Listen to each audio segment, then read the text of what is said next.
all this kind of stuff. Nobody basically was on my side. I didn't have my own attorney, nothing. I thought I was saving money by doing it all myself. Oh, because what? I know so much about real estate, right? Not.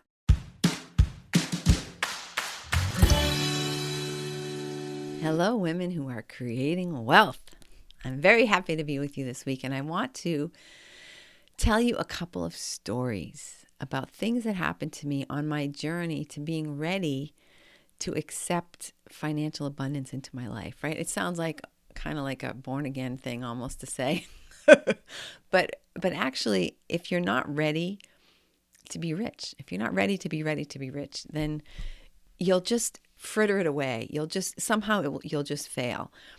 And the way I used to fail is by having a good idea and then not doing the research, right? Not doing the homework that needed to be done so that I could really be educated and understand how to do this thing that I just knew I was born to do.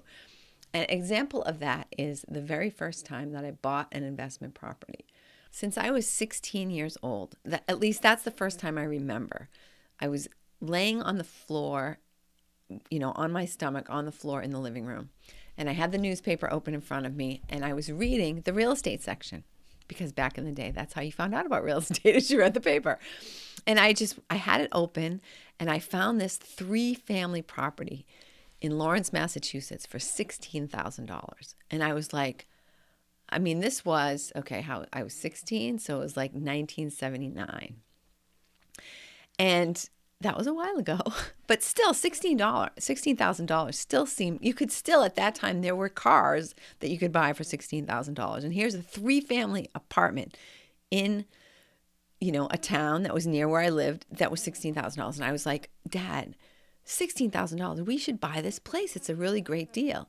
And he's like, Lawrence, not a great neighborhood, whatever, you want to be managing a bunch of people who don't have much money, and it's going to be a hassle. And plus he was not a real estate investor. Okay. He did not have that same crazy drive that I have to be a real estate investor, but that stuck with me. So I didn't go and try to find somebody to finance me. I didn't do this crazy thing that would have allowed me to be a millionaire starting at age 16, unfortunately.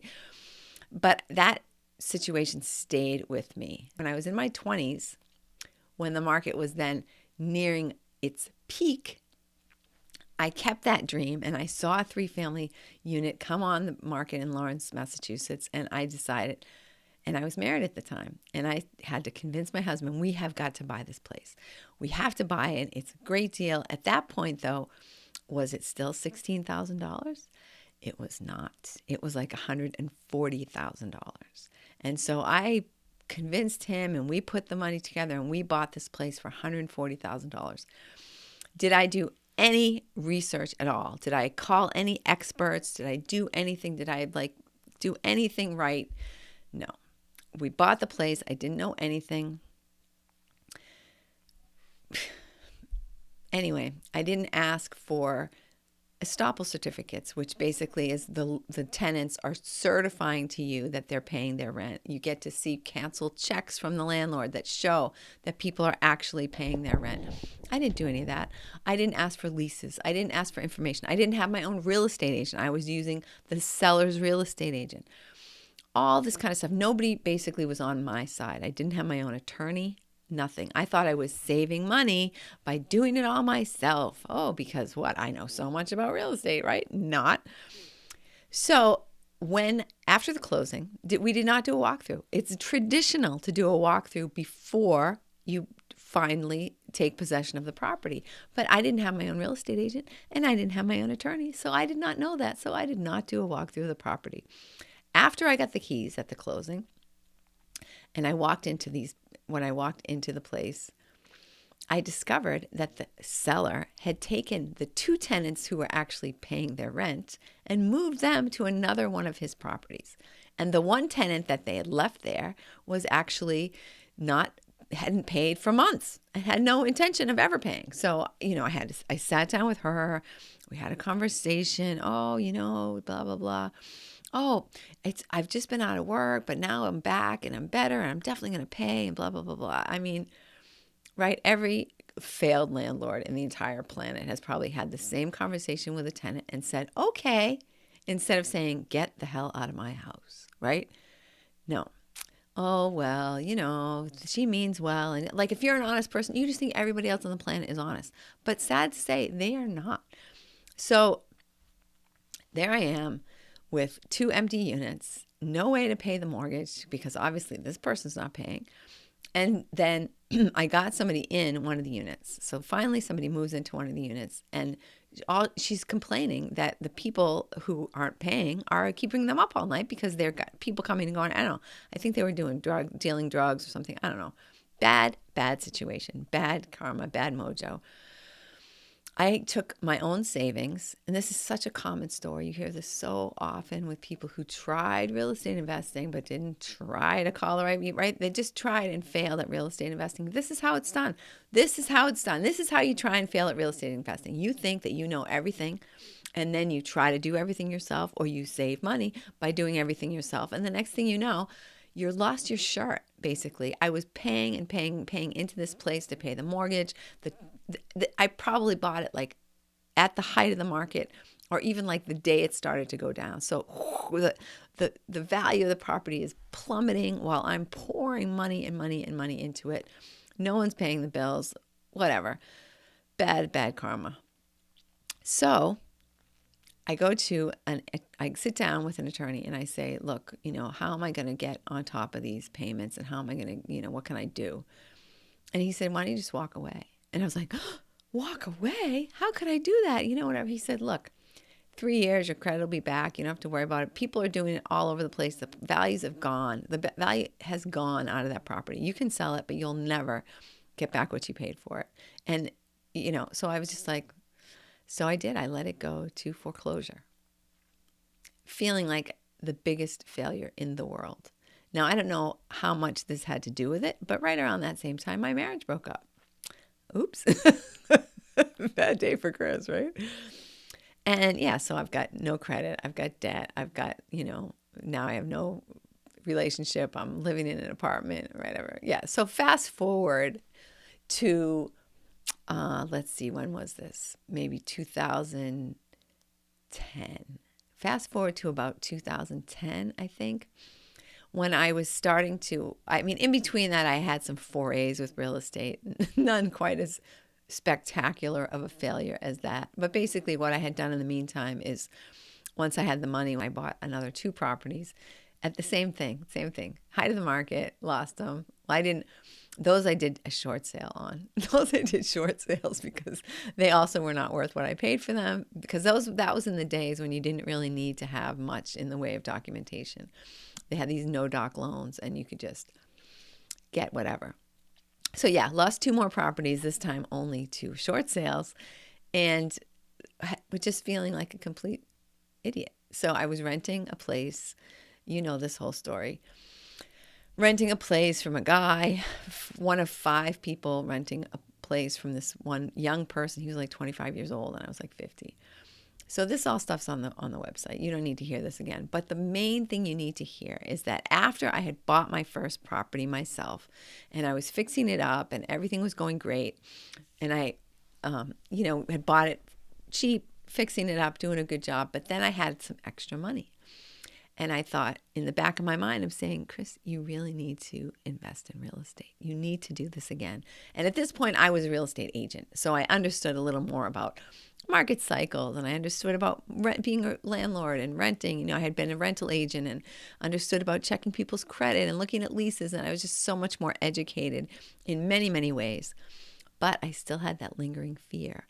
So what I discovered that I was doing as I had this money, I knew that I should be investing in it. I had like $40,000.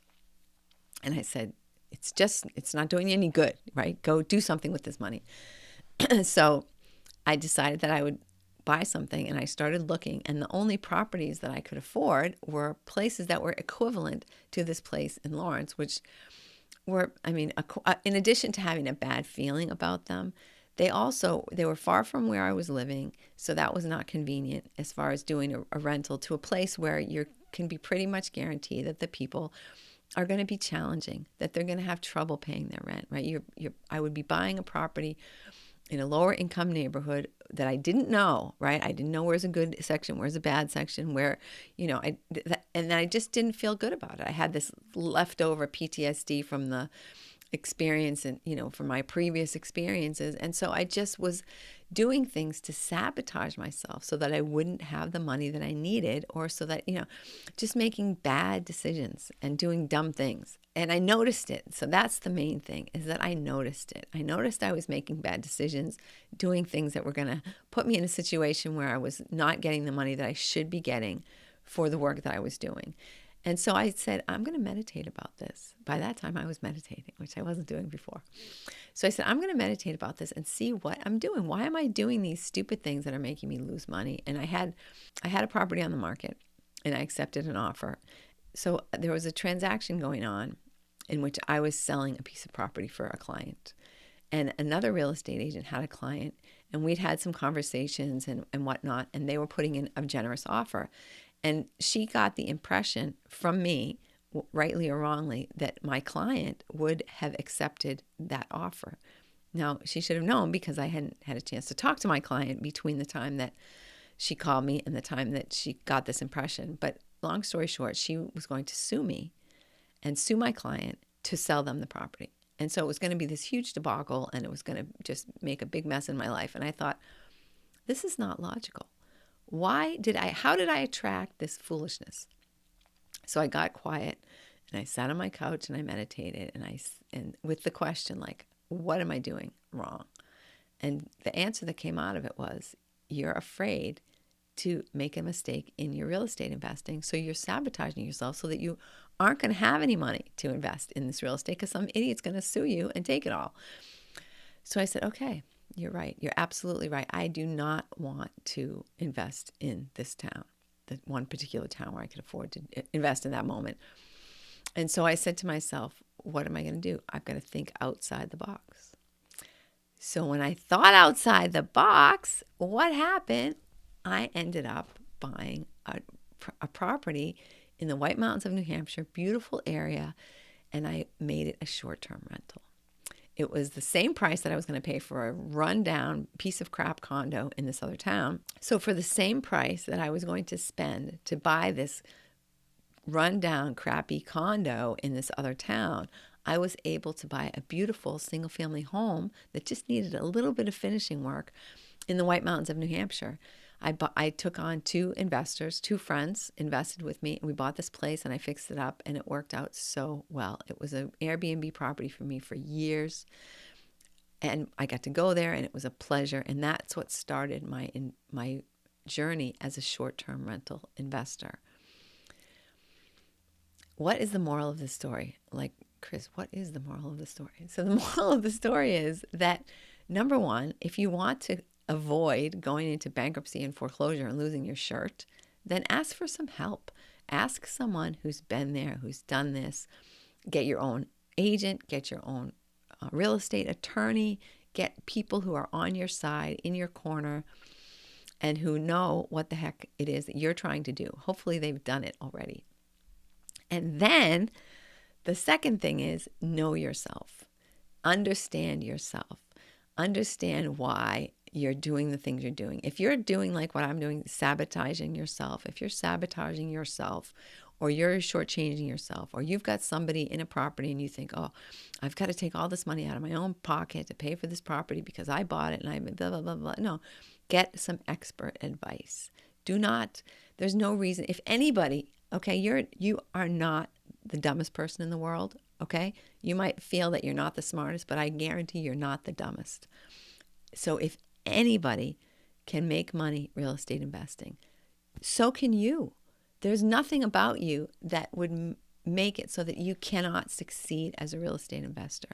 Unless, like me, you were dumb and don't ask for advice. You don't ask for help. And you're this optimistic, nutcase like I was, who just thinks that everything's just going to magically work out for her. Well, sometimes you have to do a little homework. Sometimes you have to get some help. And you can't get the help, and you can't find the people until you admit to yourself that you're just in a little bit over your head. So my advice to you, this whole big, long, blah, blah, blah thing is just to say to you, I have screwed up. Every ugly story you've ever heard about real estate investing, I have done it. I have made that mistake. I have been that person who was just...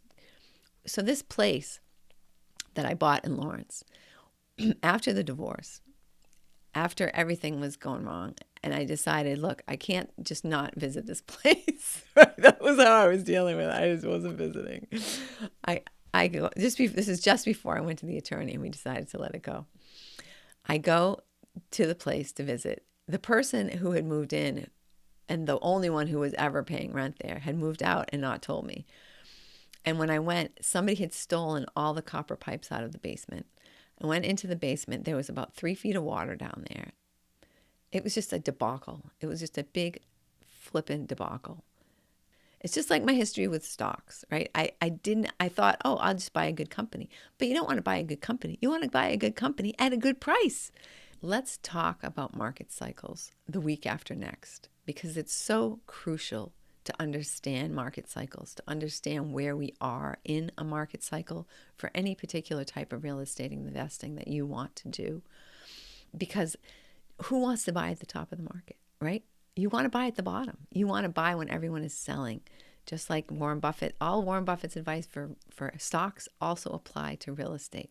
So next week, you're going to hear from Felicia Fro. She's a fantastic person who is going to talk to us about investing in communities and really making a difference. And that's what she's doing. But after that, the following week, we will talk about market cycles so that you can learn and understand when to invest in a certain area and how to know what the market is doing, so you know what kind of deals you can make, what kind of analysis you should be doing. In the meantime, I hope you've enjoyed this little rant of mine, hearing about all my failures and how they were actually just stepping stones on the road to success. And it's a success that you can have as well. And I hope that you're thinking about this. I hope that it's got your wheels turning. Have a marvelous, fantastic week. Know that I am here for you. I really am 100% dedicated and invested in your success. So please feel free to ask me any questions that you have. And in the meantime, have a great week and look forward to meeting Felicia next week.